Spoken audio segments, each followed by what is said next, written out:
Depois de tanto perrengue procurando, porque eu sei que é frustrante realmente você ficar aí nessa busca, mandando currículo, respostas negativas.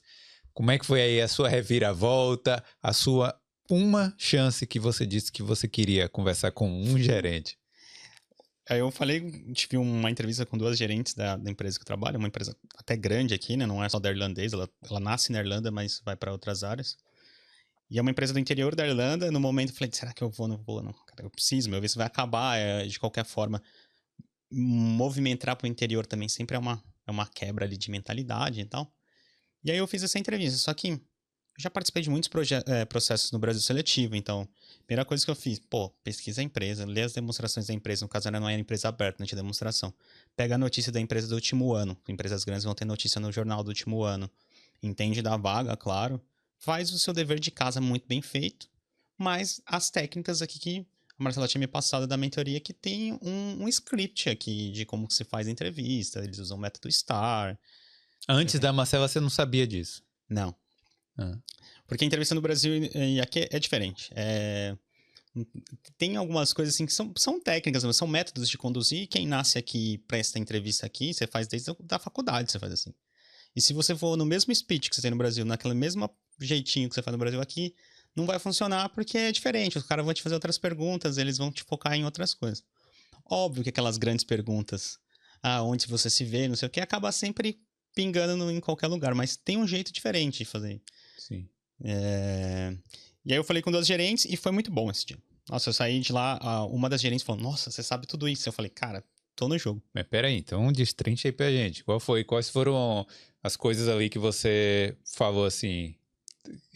Sabe, quando você tá fazendo a entrevista, que aí a entrevista é positiva, que você dá um sorrisinho mental, como é que foi aí? Em quais partes aí? Eu acho que a principal parte que uma gerente lá ficou muito feliz, que a empresa ela tinha acabado de adquirir uma operação na Holanda. E, tipo, tinha fazer uns 4 meses que eles tinham e caiu na internet e tal. E eles estavam querendo. Eles compraram, porque era uma empresa. Eu trabalho numa empresa que faz relatórios financeiros para fundo de investimento.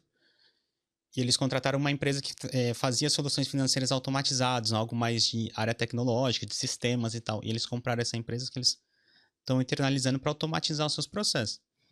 E eu catei e vi essa notícia, entrei no site da empresa que eles compraram e entendi o negócio. Aí eu falei, pronto, vocês acabaram de adquirir tal empresa, tal, a intenção é automatizar mais seus processos, tal. Não sei. Então, tipo, aquele speech que estava entre a gerência e a diretoria do que estava acontecendo na empresa, eu como candidato já tinha. Sim. E um Que, que, candidato de entrada não é costume ter essa visão do negócio, né? uma informação disponível para todo mundo, né? Qualquer Uhum. candidato poderia ir lá buscar aquilo. Uhum. Mas aí você foi, realmente estudou. Então isso aí demonstra conhecimento também, né, Marcela, pela empresa? Totalmente, É, totalmente. Isso é muito é. bom. E você tem que exaurir a empresa, tipo, que eu prestava um monte, só que eu não tinha entrevista, eu tinha que prestar um monte, mas a partir do momento que você sabe que você tem uma entrevista, cara, então estuda ela, o que a empresa faz? Principalmente, seja um pouco mais crítico, não chega lá só, toma meu currículo, eu faço isso. Sim. Você precisa se vender, velho. Não tem muito, você precisa se vender. O que você faz de diferente pra empresa? O que você entende do nosso negócio? O que você acha que pode contribuir com a gente? E outra coisa, né, Flávio, o pessoal precisa, ter consciência que isso a gente já faria na nossa língua materna, né. Em Sim. inglês, a necessidade é o dobro, porque, na entrevista não é o momento de se pensar, ainda mais assim, a maioria dos brasileiros, o inglês está ali no intermediário, não é um pessoal fluente, porque a gente tem essa deficiência no nosso na nossa vida, né, do inglês não fazer parte da cultura brasileira.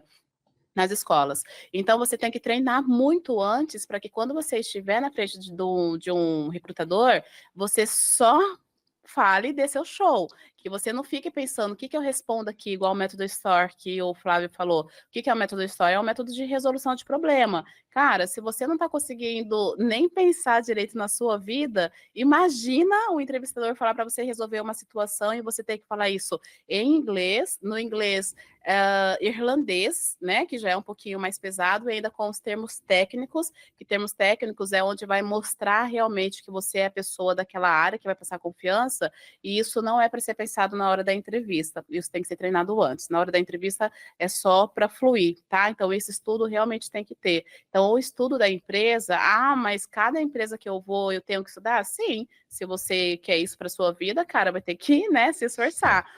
Estudar para você conseguir falar da empresa, falar de você, resolver problema, e tem toda realmente essa metodologia que o Flavinho falou, mas tem sim que estudar da empresa e da sua carreira, com termos técnicos. Pelo menos no momento da entrevista, né? Antes da entrevista. E você espera na entrevista sempre bate pronto, né? E aí, né, Marcelo, o nosso inglês não é nativo, cara. Por mais que você estude, você tenha a dificuldade do inglês, aí que você tem que ter treinado todas aquelas questões há algum tempo. E esse método história é uma coisa que depois pesquisei, mas é muito de resultado. Tipo, explica uma situação, o que seu trabalho fez e qual que é o resultado que melhorou, um indicador. Isso é que eu falo que as pessoas têm que focar bastante. Você falou antes que estava com dificuldade de conseguir a entrevista. E aí antes da entrevista, ligação que você recebeu, eles perguntaram de visto, como é que você respondeu ali a questão de, eu já sei qual visto que eu preciso?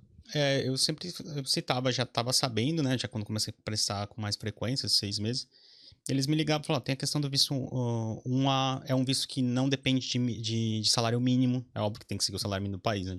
Mas assim, que nem o Critical Skills hoje que está em 38 e vai subir para 42 mil ano, isso acaba sendo impeditivo, porque você depende de cargos que sejam um pouco mais sênior e você está entrando no mercado, é difícil, acaba se tornando uma barreira maior. E muitas das empresas, elas não sabem que o visto 1A não precisa do salário mínimo, não tem a questão também tem que ter pelo menos 50% da empresa europeia, o visto 1A não cobra isso. O visto A você precisa do quê? Estar num órgão contábil válido aqui na Irlanda, uma proposta de emprego na área financeira, e é isso. Você só precisa disso. Tipo, e óbvio que depois o seguro-saúde também você tem que colocar lá. Mas é um visto mais fácil. Sim. Eu até estava comentando com você, tipo, é um visto que na época o meu saiu, isso não é referência, tá, gente? Mas meu visto saiu em 5 dias úteis. Olha, foi muito menos burocrático do que outros processos aí. Muito menos burocrático que outros processos. Mas continuando na história da entrevista, falei com a gerente, foi muito legal. E aí depois teve uma com a diretora. E como ela era no interior de Cork, eles tinham uma entrevista final com ela. Só que eu não sabia, nessa entrevista já estava aprovada. Eles gostavam que falasse com ela e conhecesse a cidade. Eu estava disposto a migrar, mudar para lá e tal. E nesse dia foi péssimo. Eu catei um ônibus, cheguei em Cork, eu tinha que pegar outro ônibus lá em Cork. E o Google Maps me deu uma relação errada. A Irlanda estava chovendo, né? Quase não chove aqui. Tomei chuva, cheguei molhado, saí de casa, sei lá, umas 7 da manhã pra chegar mais cedo. Cheguei lá umas 2 da tarde, sem comer, molhado, falar com a diretora. E aí nesse dia, nervoso com a situação. O inglês foi péssimo esse dia. O inglês tava ruim, eu tava muito nervoso pra falar já de tudo que tinha acontecido. Mas eu falei com a diretora e tal, não sei o que. Aí a recrutadora, que ela faz o meio campo ali, né? Que as empresas Também quando vocês falam com a empresa de recrutamento, gente, eles querem te ajudar porque eles ganham dinheiro. Toda vez que eles alocam alguém, eles ganham dinheiro. Então eles querem te ajudar também. É negócio pra eles. Aí a moça da recrutadora me ligou e falou como foi. Falei, então, com a gerência foi muito, muito legal. Aqui foi muito bom, eu sei muito negócio, mas eu me senti muito nervoso e eu acho que meu inglês acabou não sendo tão legal hoje. Aí ela catou e falou, tá, calma. Falou, essa entrevista final era meio de praxe. Você já estava contratado, mas eles gostam que você conheça o escritório, o local e a diretora. Aí vem a calma, né? Tipo, a vaga é sua, tal, não sei o que. Esse dia ainda ia trabalhar, no outro dia que ela me ligou de novo, falou que a vaga era minha, eu tinha que trabalhar. Eu falei, minto, eu tava numa feira de carreira. E ainda procurando vaga. Aí a hora que ela me ligou, eu já fui embora da feira de carreira. Aí você relaxou mais, comemorou, tomou uma pint? Tomei algumas, né?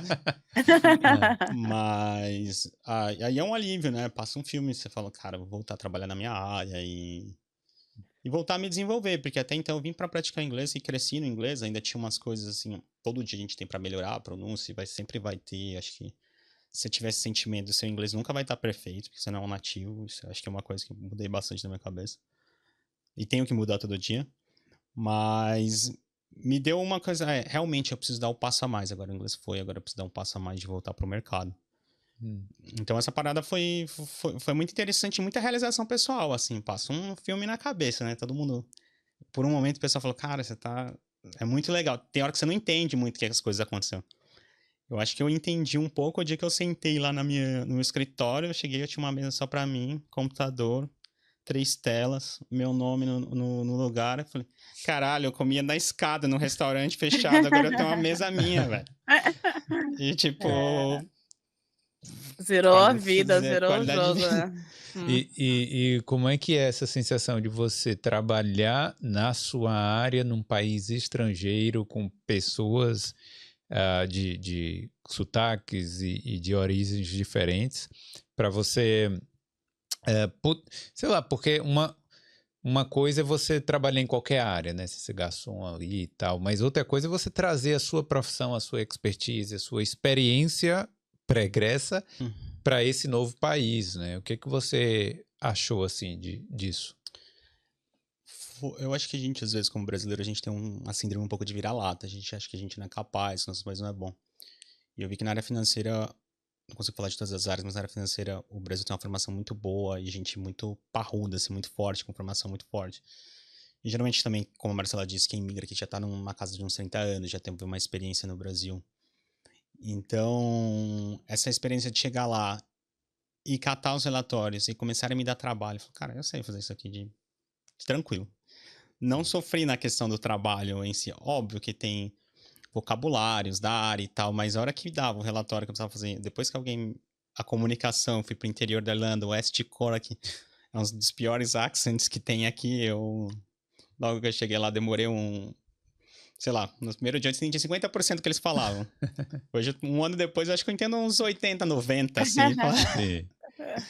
Ô, Flávio, eu quero que você dê um highlight nisso, tá? Que você tá falando, porque o pessoal tem muito medo, eles travam de fazer entrevista às vezes o medo não é da entrevista, o medo é do que vai vir depois da entrevista, de ter que trabalhar em inglês, tá? Então, por favor, deixa um conselho pro pessoal que a área financeira, contábil realmente é igual, que é fácil, assim, seja repetitivo, porque o pessoal tem esse medo a ponto de travar nas entrevistas. É o medo de conseguir, né?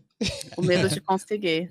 É, isso mesmo. Não, a hora que eu peguei lá um relato, eu trabalhei numa empresa no Brasil que eu fazia a demonstração financeira e os footnotes, que a gente fala que é as notas complementares, notas explicativas, e eu cheguei numa empresa aqui pra fazer a mesma coisa. Falei, cara, eu fiz isso, sei lá, 2015, 8 anos atrás, 9, e aí, tipo, o cara tem falando, é isso aqui pra fazer? Aí, tipo, eu acabava rapidinho. Você já fez? Eu falei, não tem muito o que fazer aqui, é formatar, tá, uns números, tal. Aí daqui a pouco foi aumentando a complexidade e tal, não sei. Mas nisso eu consegui. Pra ser sincero, na parte de trabalho mesmo, eu não tenho sofrido aqui. Óbvio que todo dia da comunicação, tanto que as pessoas me comentam.